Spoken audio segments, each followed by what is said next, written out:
radio stations back in the day, that the DJs had the power and they could play whatever they wanted. And that was like, in the 70s and the 80s and maybe even a little bit in the 90s, the DJs could play whatever they wanted. And they were all powerful because that's how people discovered music. Then Clear Channel took over and bought up all the radio stations and was like, oh, guess what? These are the only songs that you're allowed to play now. Here's the list. And then every week Clear Channel would update that list and send the list to all the DJs and say, you can choose, but you have to play these songs.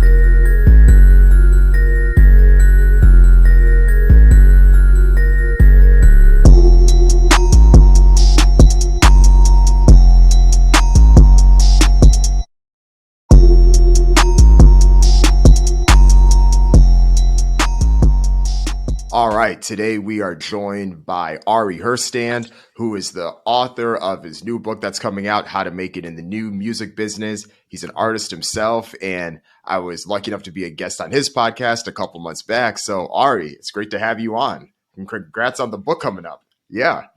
Yeah, thanks, Dan. Thank you. Very exciting. The third edition, and getting ramped up for that. But it's great to be here with you today. And I know for you, one of the big topics of the book is just how artists continue to evolve with how they're releasing music, how they're paying attention to what's going on with streaming right now. And I feel like you have a good vantage point for this because you're doing so much of this yourself with your own releases. What are some of the big changes? Because I know that everything post-pandemic has been a little different, and now we're heading into this new phase right now with the new year. What's the big thing for you that you're seeing with the evolution? Right. So every artist needs to ask themselves what their intentions are with their release. And so, the beautiful thing about the new music business and the scary and daunting thing about the new music business is there really isn't a right or a wrong way to do anything. There is the right and wrong way for you, and that could be the wrong way for me. So everyone, it's based on your intentions and what your goals are for the release. So if we just go, more in the mainstream realm, or let's just say your intention is to be successful on Spotify, because that's a metric that most artists these days are kind of using to gauge the success of their release, and they want to have the best chance of, grabbing that Spotify, being blessed by the Spotify gods, I guess. And so to do that, there is a very specific release strategy that has been studied and now tested and now used by everyone from Lizzo and Krungbin to Maggie Rogers to Robert Glasper. And that's the Waterfall release method. And indie artists, that are just releasing their first few singles are using this as well. I mean, this is the Waterfall release method. And I'll break this down a little bit on what this means. This is, this was started to get used a few years ago, but it really picked up last year in 2022. And now 2023 is, I think, going to be the year of the Waterfall. But basically what it is that, you release singles leading up to the album. That has been happening for years now. However, here's what gets a little bit more where it gets a nuance on how those singles are released. It's, you don't just release a single song anymore as a single.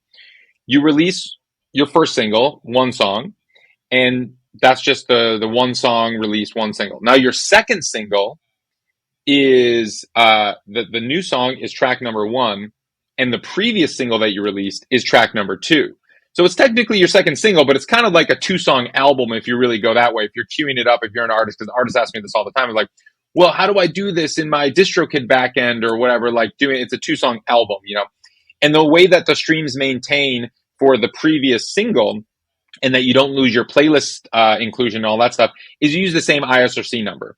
And so it's if you use the same ISRC number that you used when you released that track a month prior, it will be identical stream counts. And then a month later, you release your third single, but that's now a 3-track album. And track number 1 is the new single, track number 2 is the single you released a month ago, and track number 3 is the single you released 2 months ago. And as long, again, you use the same ISRC numbers, it'll be included in the same playlist. They will be identical tracks wherever they're included on people's, personal playlists, all that stuff. So you can do this. People are doing 5 or 6 singles that way, and then the album. And this release method, this could take 8 months essentially if you want to do one single every 4 to 6 weeks, and then the album. And you're essentially, how you can kind of look at it is you're building the album. And so it doesn't have to go in order. You can pick whatever order you want based on your singles, and then the final album is the album order. No correlation. It doesn't have to be the single order. You can pick whatever order you want each time. The track art can be different each time. I've seen it. People do different single art for each release. I've seen people just use the album cover for every release. And so, at the end, you might have like 6 singles released that each have a few different songs on them, and then the full album. Some people pull those previous singles down. So if they want to get a clean discography going up there, you'll just have the final album at the end of the day, and the previous singles with like the 2-song album, the 3-song album, the 4-song album before, they pull those down. But you're not going to lose any playlists. You're not going to lose any stream counts because you use the same IRC numbers each time. So that is a release method. And the reason people are doing it this way is for the Spotify algorithm, because Spotify likes to have regular releases. And if you send somebody, say, hey, here's my new song, and you send them the link, they're going to listen to that song. Now, if there's no other songs following that song to listen to, after your song finishes, Spotify is going to recommend them something to listen to, or they're going to jump off and listen to something else. Now, if you give them the songs to listen to that after your previous releases, they'll stick around and they'll keep listening to it. So the reason people are doing this is for the Spotify algorithm, but also to keep their fans engaged. So like, say, here's single number 4, and they listen to it and they're like, oh, cool. What now? I'm going to go back to listening to my favorite artist.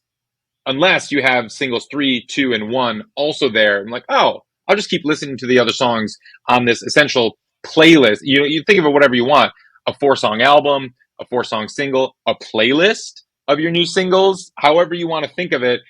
The user is just thinking, oh, I'm clicking on this link, or, I'm in my New Music Friday, or I'm in my release radar, and I see this new single come out by an artist I like.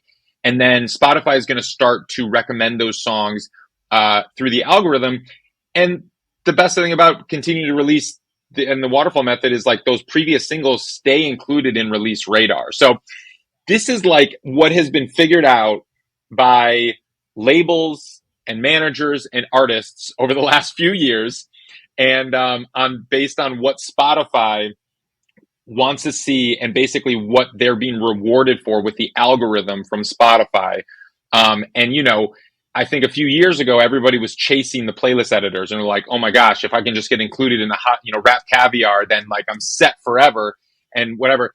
The playlist inclusion, the editorial playlists are not as powerful right now as the algorithmic playlists are. So that is a big change. Is like 3-4 years ago, people were like, oh, it's all about the official editorial.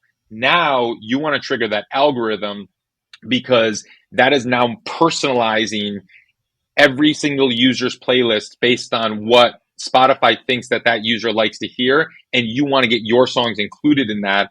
And people are just letting Spotify feed them now based on the algorithm versus seeking out playlists. And why do you think that shift happened from the playlist prioritization to the algorithm? Was it something internal with Spotify, or is it just a natural decline in the power of playlists? Yeah, the main thing is let's think about what Spotify's intentions and goals are. Their goals are to keep users on their platform as long as possible. And they've discovered that if you feed users songs that they want to hear and have a higher success rate of them continuing to listen and stay on Spotify, then they're going to follow that. Then Spotify is going to do more of that. So they've been A/Bing this for years. They're like, okay, do people stick on our platform on Spotify longer by listening to our editorial playlists that human beings employed by Spotify are creating? Or do they stick on our platform longer by the algorithmic playlists that our internal, robots are curating for them, the algorithms curating for them? And what they found is that people are sticking around longer with the algorithmic playlist. So they're now doing more of that and realizing that this is what is engaging users to stay on Spotify longer, because that's what users prefer. The algorithm has gotten a lot better at learning people's tastes and music tastes than any singular playlist editor. And the other thing is, when we're talking about indie artists, is that why indie artists need to refocus their efforts into more of the algorithmic lane versus the editor lane is that playlist editors, I mean, it's like playing the lottery to try to get on an official Spotify editorial playlist. Like, for one, with 100,000 songs being uploaded every day, you have a very, very hard chance of getting selected, being the one of those songs that is going to get included on the very select few Spotify editorial playlist spots. But the algorithm, that there's, billions, literally billions of playlists that theoretically that they can put you on, or the algorithm will insert you into various people's radios or Discover Weeklies or whatever.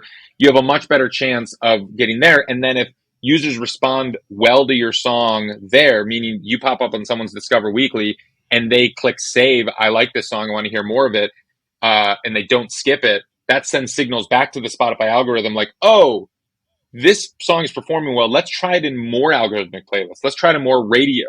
Let's try it in more of these. And then theoretically, you'll just get included more and more and more, and then it'll just kind of snowball on itself.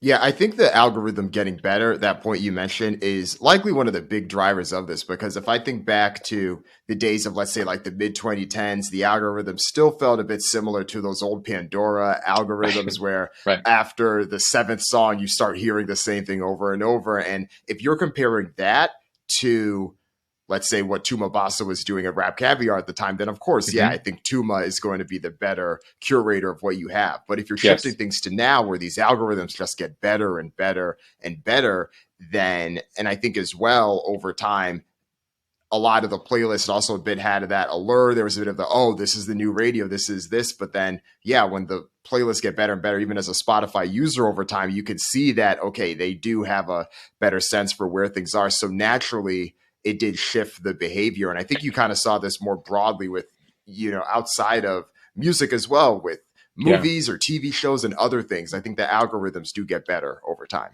Oh, absolutely. Yes. We're seeing that, absolutely across the board with Netflix and, Hulu and Prime and all of that stuff. But, I mean, you bring up a good point about, Tuma and the human playlist editors, and what, the power has shifted away from these playlist editors, in part because Spotify is pulling the power from them because, they're now not saying, they're not giving the playlist editors free reign. It's kind of like if we can compare it to, radio stations back in the day, that the DJs had the power and they could play whatever they wanted. And that was like, in the 70s and the 80s and maybe even a little bit in the 90s, the DJs could play whatever they wanted and they were all powerful because that's how people discovered music. Then Clear Channel took over and bought up all the radio stations and was like, oh, guess what? These are the only songs that you're allowed to play now. Here's the list. And then every week Clear Channel would update that list and send the list to all the DJs and say, you can choose, but you have to play these songs. So then the DJs became less powerful because that power was removed away from them by the overlords, which was the owners of the station, which was Clear Channel. The same thing has started to happen on Spotify. The editors used to be the all-powerful DJs. They used to be all-powerful playlist editors. Now their overlords, their owners, Spotify, has come to them and be like, well, guess what? Your playlist is not keeping people on this, on Spotify and on the playlist long enough anymore. So you're only allowed to do 3 new songs a week. And if those 3 songs don't really perform well, then you're either going to lose your job or you're not going to have the liberty to choose the songs anymore. Oh, and guess what? Of those 3 songs, they actually have to be from this list, which is the songs that have already been pre-tested on the algorithmic side. So it's kind of like we see the same thing as it's like, instead of Clear Channel dictating the list based on their private marketing rooms and studies with surveys of listeners like they used to do when they would test songs with at radio with market groups. Now Spotify is testing songs with the algorithm, and then they send those songs to the editors and be like, okay, these songs are proven.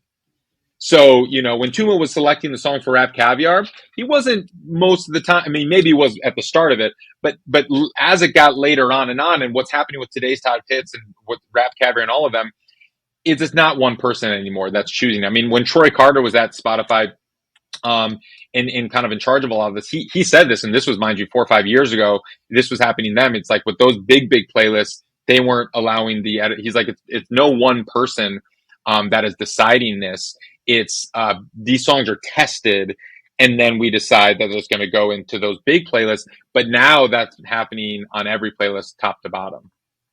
Right. And circling back to what you had said in the beginning, that this, of course, is shifting artists to then focus on how they're releasing music, the waterfall strategy, but tweaking that specifically for what they're doing with singles leading up to the album. But I also have to assume that to a certain extent, some of this does become table stakes in that everyone, as you mentioned, is doing it that knows what they're doing, right? Whether it's you or it's Lizzo or others. So once that's kind of the lay of the land, are there additional things that, artists that you're at least suggesting that artists should or shouldn't be doing, or at that point does it become more and more dependent on things that are independent of the release, whether it's the artist's fandom, the quality of the music, and so on? Absolutely. And this goes back to the intentions. And so, it's no secret that in 2020, 2021, even a bit last year in 2022, the TikTok was, a massive driver of streams. And so it's like, for some artists, that was where they found success. But, and this is where we get into what are your intentions and who is your fan base. If your fan base are, if you're making, if you're making kind of straight ahead rock and roll, that's going to appeal to like 35-year-old plus, or you're making like throwback traditional R&B, that's similarly going to appeal to a 35, 40-year-old audience and up, your marketing method should not be TikTok. So like if somebody's like, oh, you got to do TikTok, well, it's like, no, you don't have to do it. If, you have to understand who your audience is. If your audience is on TikTok, then maybe. And if your music that you make, could be TikTokified, if like, it's like, it's funny, all that, or no, with Lizzo's song, About Damn Time, the thing that went viral on TikTok was like the 7 seconds of the first line of the second verse. It's like the most random shit that catches on TikTok that you just like don't even know. And oftentimes it's just like, you just never know what's going to catch or not. And it's like, so yes, TikTok can be a strategy. Absolutely. And it's like buying lottery tickets. So like the more you post, the more, tickets that you're buying, the higher probability you have of something catching and then people using that bit. Of course, there's deeper strategies that you can implore if you really want to study this. If you're like, TikTok is the method and the way that I want to go, totally. Like you can work influencer marketing. That means, get hundreds of influencers with varying audience sizes, micro influencers, macro, whatever kind of budget you have, pay them a little bit of money to use your song or your snippet of your song, your 15 seconds of your song in their video, have everybody do it in the same week. And hopefully that gives you a chance that inspires more people to use that same 15 seconds in their videos. Sometimes it works, sometimes it doesn't. It's kind of like back in the day, when labels would would work a radio campaign and spend $300,000 on promoting a single at radio. Sometimes it worked. Sometimes you lost $300,000. And that's what we're seeing right now with influencer marketing campaigns, because TikTok is so fickle and random that you don't know if it's going to work, even if you spend hundreds of thousands of dollars on an influencer marketing campaign. So that is one way. The TikTok point is I think the Lizzo point is key with that because I know that she spent and her team spent a lot of time focused on trying to make that whole album special pop on TikTok. So to Yeah. your point, the fact that they probably thought it would have been the bad bitch o'clock line, but then it ends Right. up being a completely different line that ends up being going viral. Like you just don't know how exactly it's going to go, but the fact that the team put in work means that something was able to pop there. And the beauty of TikTok is that you can test and test and test and test and test for free. Especially like indie artists are doing this all the time. So like, yes, Lizzo has millions of dollars behind her and a full team of people that can do this.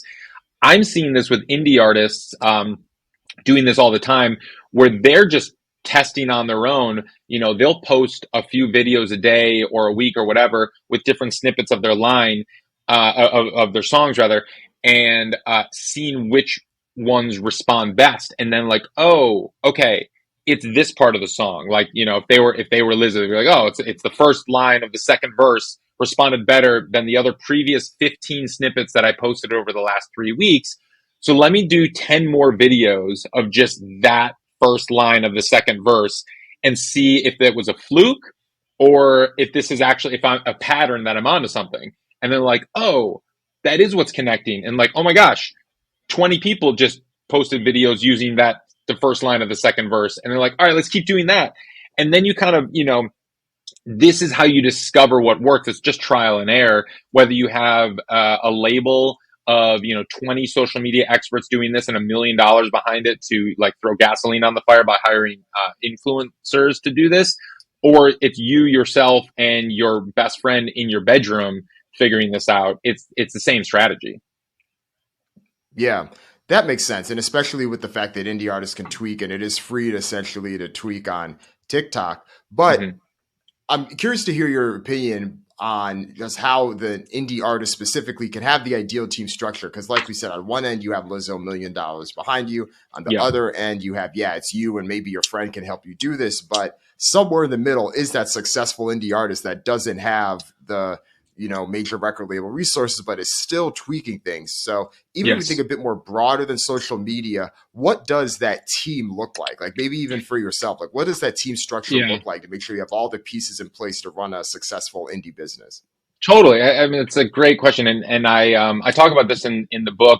I've updated the new team. I call it the new team because there's been the traditional team that's been around for decades, and that's what everybody understands. It's like your artist manager, your personal manager, your record label, your booking agent, your publicist, your attorney, a publisher. Like this, that's the traditional team that you'll read about in the other music business books written by lawyers that were written 30 years ago. Um, Most in the industry on that level, they haven't really updated that team. But when it really comes down to what we're looking about in the new music business, with indie artists especially, is before you get those big players on your team, you still have to run your own business yourself. And sometimes you never, we're seeing a lot of indie artists that don't ever want a record label, and that's totally fine. So you don't need that team member necessarily. But what you do need is to be putting out regular content that's representative of who you are as an artist. And so what does that require? Well, it requires video content. Okay, you need someone on your team that can make really good video content. If that's you, cool.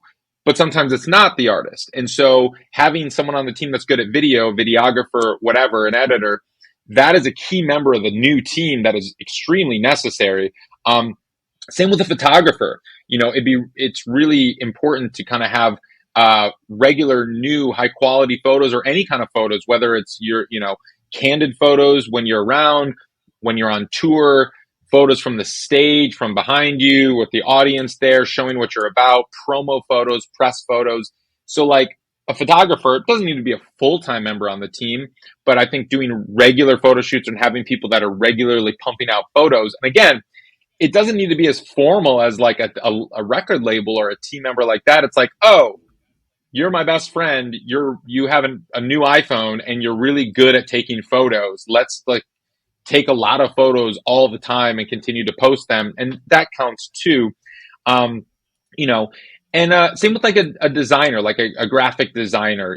There's so many use cases where graphic design is going to be necessary, whether it's designing your album cover or it's merch items, or it's show posters, or any other cases where you need something designed. It, again, doesn't need to be a full-time member of the team. It could be someone you enlist over Upwork, that you hire to do that, or it could be a friend of yours that's like really good at kind of that wants to help out. And then there's this role that I call the digital specialist, and at managers and labels will call them. It's like they call them digital. They're just like the digital person, and it's like, oh, we're going to send it over to digital. Uh, Basically, what that is like they specialize in social media advertising. So this is something that is really crucial when it comes to the release strategy that we were talking about previously. Virtually every single record label, indie label, up to the majors, down to individual artists that are releasing music on their own, that have a little bit of a budget, are now running social media ads. It takes a lot of time to learn all this, and it's a specialty for sure. Whether you're running ads on via the Meta Ads Manager with Instagram and Facebook, or the TikTok Ads Manager, YouTube, Google Ads, all that stuff. That's what a digital specialist can do, and then they kind of monitor everything, and then they gather all the assets, and then they help kind of guide the strategy. And so, all this being said, is like these are team members that are important to every indie artist's career right now. Now, they don't need to be individual people that handle these roles. I've seen indie artists that do all these roles themselves, and they're their own team right now, and that's cool if they can figure that out. For me personally, like I know that I'm not a good recording engineer and I'm not a producer. So that's another team member that I'm going to hire when I make a record. Like, I'm not going to I'm not Phineas. I'm not going to make a record in my bedroom. Like, I can't do that. That's not what I want to do. Like, honestly, that doesn't inspire me. What inspires me is to make music with other people. And so, like, I'm the type of artist that I'll get into a studio with 8 other musicians and we'll track something live, and like that's what I like doing, and that inspires me. But I need a producer, I need an engineer, I need a mixing engineer, I need a mastering engineer. These are all team members that I might enlist for that one recording. But other people, like Phineas was Billie Eilish's first team member, and he was her recording engineer and producer, and like she had that built-in team where they could be pumping out music to SoundCloud regularly early on, whereas like a lot of artists don't have that, but some do. So it's like, again, what are your intentions? What inspires you? What kind of music do you want to make?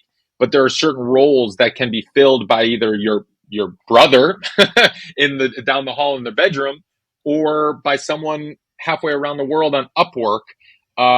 But these are the roles that can be filled in the jobs that need to get done. That makes sense. I know another thing for these teams is someone that is always keeping their eye on the new big thing or the new small thing to be able to test out, just being able to figure out what's there. And the past couple of years, Web3 and NFTs specifically have gotten even more traction. And I think maybe in the most recent year got a little bit less traction too, just from an overall transaction level. But as we're heading into 2023 now, how do you look at NFTs as part of your strategy? And how do you look at Web3 more broadly for what artists are doing, and any examples that you may have of like, yes, this person that is an indie artist that wasn't just a major artist, like did it and they've done it really well? Absolutely. Yeah, I mean, I don't see Web3 slowing down anytime soon. I still see that this is where we, as a digital society, is heading. It's evolving for sure. Bitcoin isn't kind of what is all encompassing anymore like it was 5, 6 years ago. It's not even just about cryptocurrencies, and it's not even just about NFTs. Like NFTs, the reason that it's lost a lot of its initial luster and sheen is because when it first kind of caught on, early 2021 or so, it was like that was the sexy new thing that nobody quite understood. But once you got it, you're like, whoa, this is crazy. It's a digital collectible. Cool. I collected playing cards when I was growing up. I get it. Sweet. That's what this is, a digital collectible, one of one. Okay, cool. I understand it. So that was like, and people were trying to find use cases like, we initially heard about Kings of Leon was like one of the first that did like an NFT album, and they tied, physical experiences to their NFTs. Like you get front row tickets if you were one of the NFT holders for life, and you could redeem the NFT for front row tickets. So that was like the first wave, I'd say. Now what we're seeing is more use cases and people that are creating them independently. So like I had on my podcast, the New Music Business podcast, I had Sammy Arriaga. He's this Latin country artist. And he's a really great, really cool crossover artist. He is a country musician, but it's kind of with Latin infused country music. It's really cool. He had a deal with Sony. He was signed to Sony as an artist. And he had a publishing deal for a while. He got dropped. It wasn't up to the major label success standards that they were hoping for. It got dropped. Then he actually had a little bit of success on TikTok in like 2020. And then he pivoted to NFTs in 2022, actually, I believe. And just cut to the headline, he made over $250,000 on his NFT of his album or actually of a song. It was just one song, to be honest. And how he did it, what was really interesting, it wasn't because of his fan base, because the vast majority of music fans right now still have not come around to NFTs, or they're not really in the metaverse. They're not in the crypto Web3 community yet. But the Web3 community is still very, very strong. It is thriving and kicking. So if you can tap into that, then you can actually have a lot of success there right now, currently, today. Now, in 5 years, I do believe that most music fans, there will be use cases, and every artist will have something to do with NFTs and Web3 and micro investing, which I'll get to in a second. But what Sammy did was he went to that Web3 community, and where do they primarily exist at the time, and still really, is on Twitter, and specifically Twitter Spaces. So what he did is he went into these Twitter Spaces rooms. These are, like the audio Twitter Spaces, like the audio, new version of Clubhouse, and any space that was talking about NFTs and Web3, he'd pop in, he'd listen for a little bit. And then he'd raise his hand and, ask to come up and speak. They'd invite him to speak. And he's like, hey, guys, you've been talking about NFTs for the last hour. Can I play you a song that I wrote actually about an NFT? And it's called Meta Girl. And it's META, like Metaverse, Meta Girl. And they're like, oh, okay. So then he played the song. He's like, so you can actually get that song right now as an NFT. The link's in my, and I'll pin the link right here. And they would like pin the link in the Twitter space. And that's how he did it. And he made $250,000 just from essentially by busking on Twitter Spaces. How many Twitter Spaces did he do to make that happen?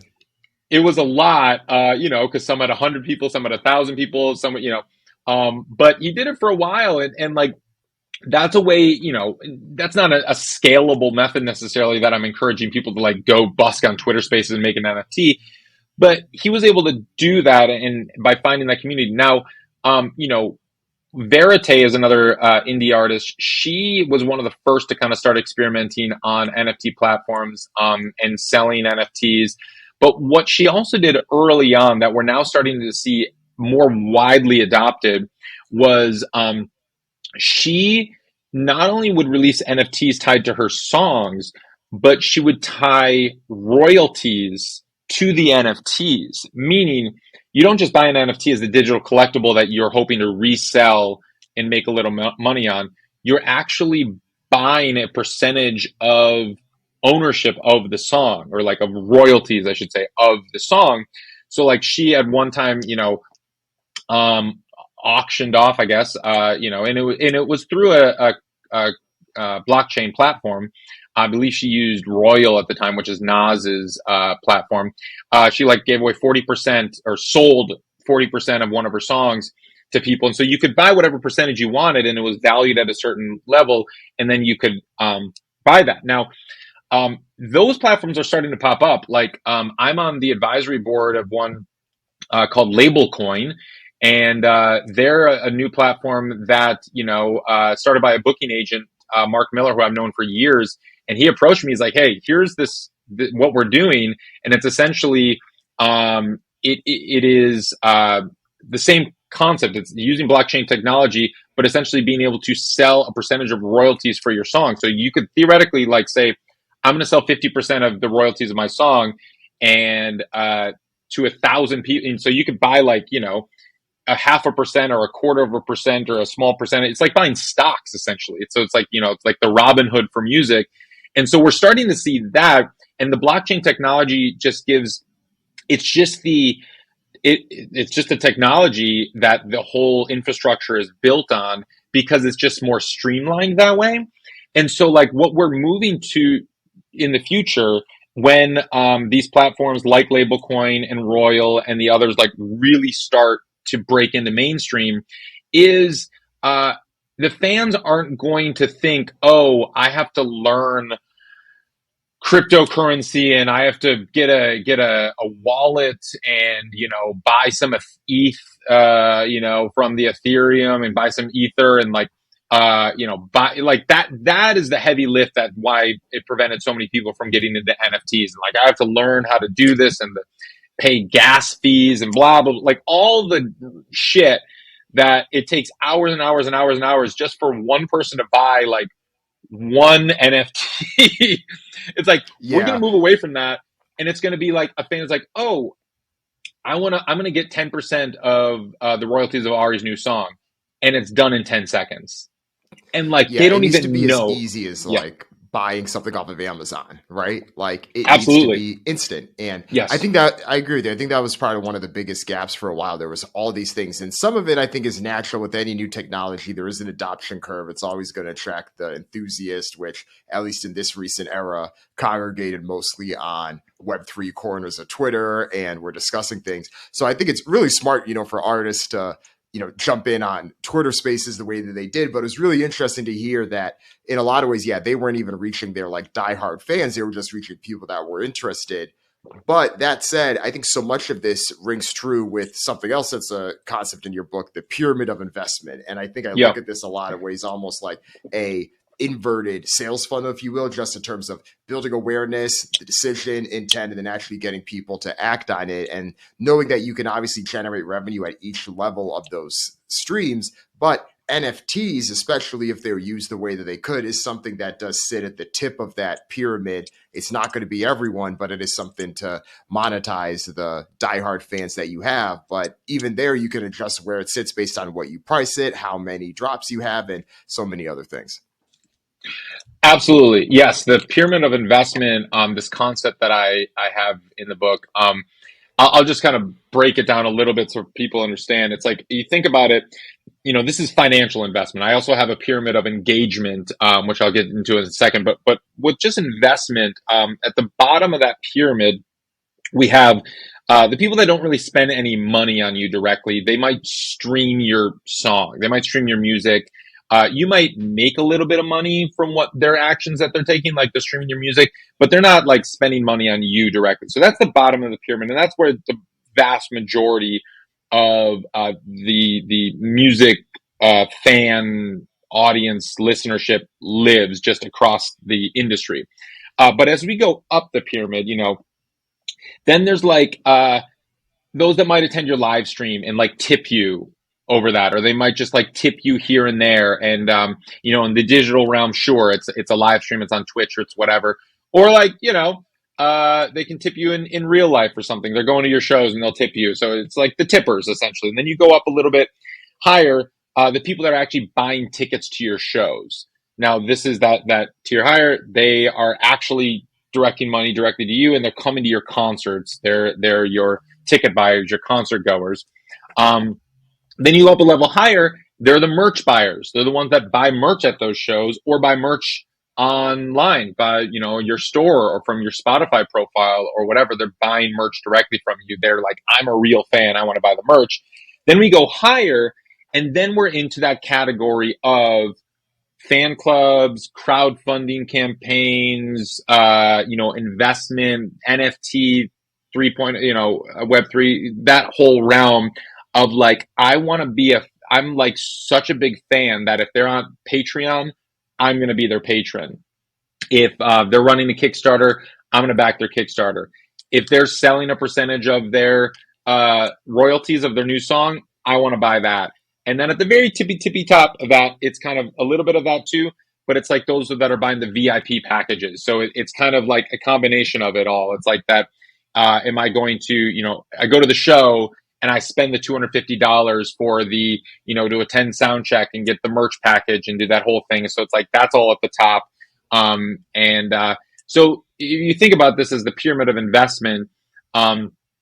You're going to have fans at every level of that, and you want to make sure that you cater to all of them, and that you don't exclude some. So it's like, I think people can kind of have understood this concept when, like, I first got this like 6-7 years ago when Patreon kind of was really started to hit after Kickstarter, and I saw some of my friends that were running Patreon campaigns and Kickstarter campaigns simultaneously.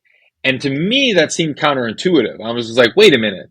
Your fans are only going to do one or the other. It's like they're going to either back your crowdfunding campaign for your new album or they're going to be your patrons, right? No, I was wrong. Like what it was really like Kickstarter is below on that pyramid. There were more people that are willing to drop $100 this one time, this one year to back your Kickstarter. But then there's fewer people a little bit higher up on that pyramid that are going to pay you $10 a month on Patreon or Substack or whatever it's going to be, Bandcamp, any subscriber service, that are a level higher that will be your subscribers. And then it just kind of keeps going up from there. Yeah, I think that makes sense. And the thing that I've often thought about the model too is that, of course, the revenue that you get per fan does increase as you go further up that period. But if you were to multiply that by the number of fans in each of those tiers, do you find that the tiers do start to equal out roughly, or what does that look like That's a for you? really Just sort great of total. question.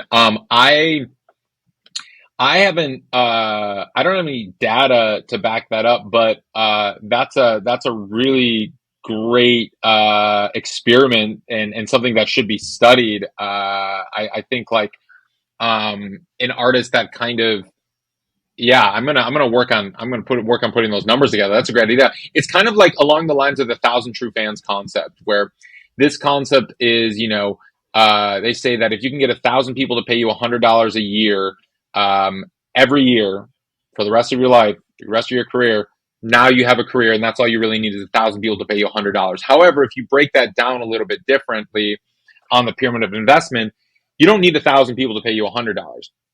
You could get 100 people to pay you $400. You could get 200 people to pay you $200. You could get, you know, 400 people to pay you $50. You get 700 people to pay you $20 a year, and you can really break that down a little bit differently. And so it's like, uh, how are you going to get to that $100,000 a year mark if that's your goal, or $1 million a year if that's your goal?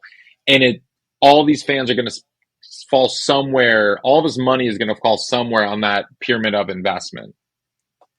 Yeah.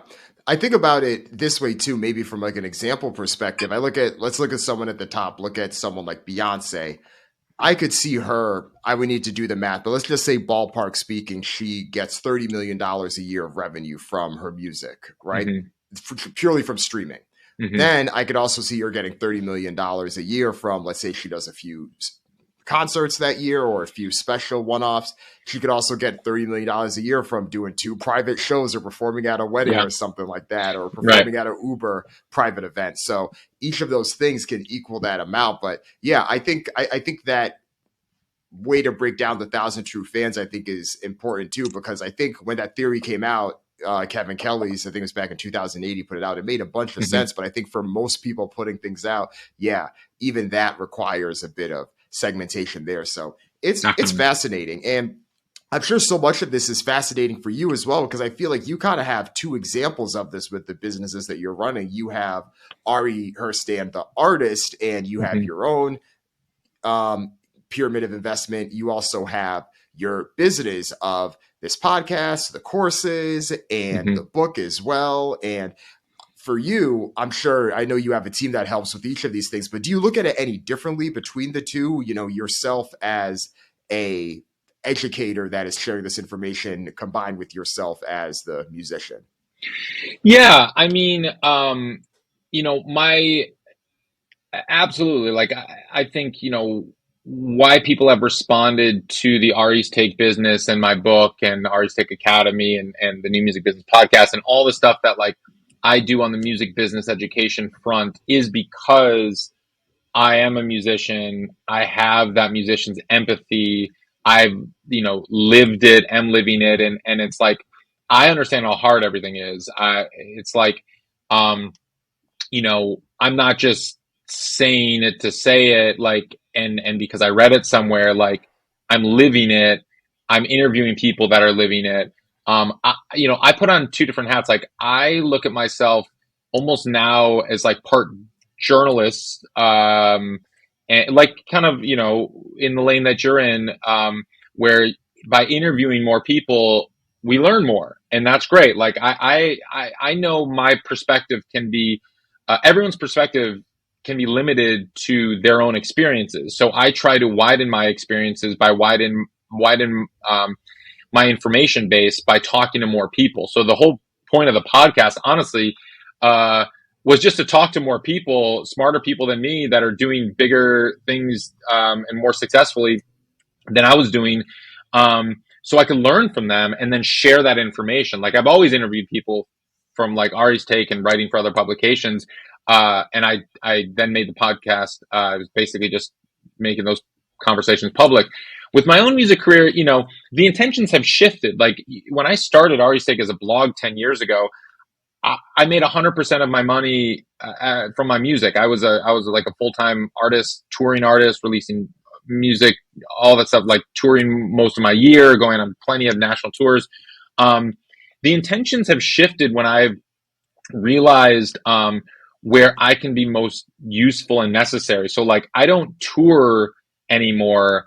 I'll do one offs here and there, but like, and when I with my new funk project, Grassroots District, it's like I do in a kind of an immersive funk experience, and I want to keep that in one place, like we did in LA. And like last summer, we did a 16 show run in LA, and that's like my creative outlet. Like, I do, and the intentions of that were not, I want to top the Spotify charts and like go on tour. And so, like, why I keep going back to like what are the intentions for every artist is like they're different. So my intention for that was like I wanted to sell out all those 16 shows, and like that was my intention for that thing. Or I wanted at least, have give people a good experience and have a good time doing these things. And like, I released a solo album last year under my own name, and the intention of that was honestly not I want to go on tour or I want to get millions of streams. It was just like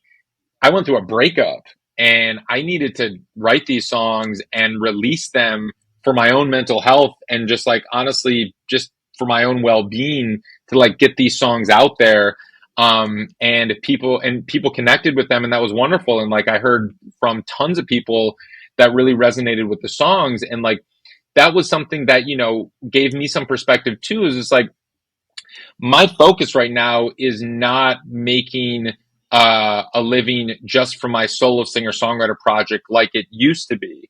That being said, there's a place for everything, and so I cover this concept of like the multi hyphenate. Everyone's a multi hyphenate. Everyone from Beyonce down to me and any other indie artist that is working a day job or whatever, everyone's a multi hyphenate, and like your job title can start with musician, and then it can be what else. It's like some people are musician Lyft drivers, some people are musician entrepreneurs, CEOs, like Um, Dre has Beats headphones. It's like, oh, he's a entrepreneur and a business person, and so it's like I don't think artists need to feel like shameful or insecure about their other hyphenates, their other job titles. At the end of the day, you want to do what inspires you. And so for me, my idea of success is making a living, supporting the kind of lifestyle that I'd like to live, doing what I love, and offering value and meaning to people. And so I've kind of structured my own life in a way where I go to where I feel like I'm needed, and then where I can bring value to people, and that I've found, most useful in kind of the Ari's take lane and the music business lane of everything I'm doing. But at the same time, like I'm an artist at my core. Like I'm never not going to be an artist. Like that's just like who I am. That's like what my soul is. And so it's like, I can't ever stop doing that. But like, if I don't want to force myself to wring out as much money from that, that's, there's no shame in that. Like that's, sure. I say this all the time to people. It's like, if you're happy making music from home and putting it online and you're making like 50 grand a year by doing that, and that's like what you figured out how to do, you get some syncs here, you run some ads, you get some streaming, whatever, and like you're doing that and you're happy, wonderful. Could you make 100, 200, $300,000 more if you like went on tour or upped your merch operation or like, started a Patreon or launched an NFT or something like that? Maybe. But do you have to? Fuck no, of course not. Like, do what makes you happy. Like, if that's going to make you unhappy because you're chasing more money, and like, why? Like, you don't need to do that. Like, do what makes you happy. And that's the big thing. And so it's like, I'm constantly figuring that out for myself, and I encourage other artists to figure it out for themselves too. Yeah. And I think that's a good way to put it, right? There's so much optionality now. There's so many opportunities, and everyone is a multi-hyphenate. It's really up to you how many hyphens you have behind that name and how heavily you want to push all of them. And I think Yeah. the other one for you is author. And of course, you Right. have this book coming out in a couple of weeks. So yeah, before we let you go, let me just do one more close to let people know the updates with the book and when to expect it. Yeah, the book, How to Make It in the New Music Business, it's the third edition. It is out January 17th, 2023. You can get it wherever you find books, if it's Amazon or Barnes & Noble or your local bookstore. And I don't know when this is airing or going to go live, but if you're in LA on January 17th, join me at Barnes & Noble at the Grove, and we're doing a book signing and a live podcast recording there. But yeah, I've added 100 new pages to it. I've updated stuff in every section. I've rewritten chapters from scratch. Of course, a lot of stuff we talked about today is in the book, like NFTs and Web3 and TikTok and live streaming, a lot of stuff that didn't exist 3 years ago. So I've completely rewritten the majority of the book. So even if you have the first or second edition of the book, I encourage you to check out this third edition. It's very, very different and updated. Good stuff, man. Excited for you. Thank Thanks you again for coming on. This is great. Thanks, Dan.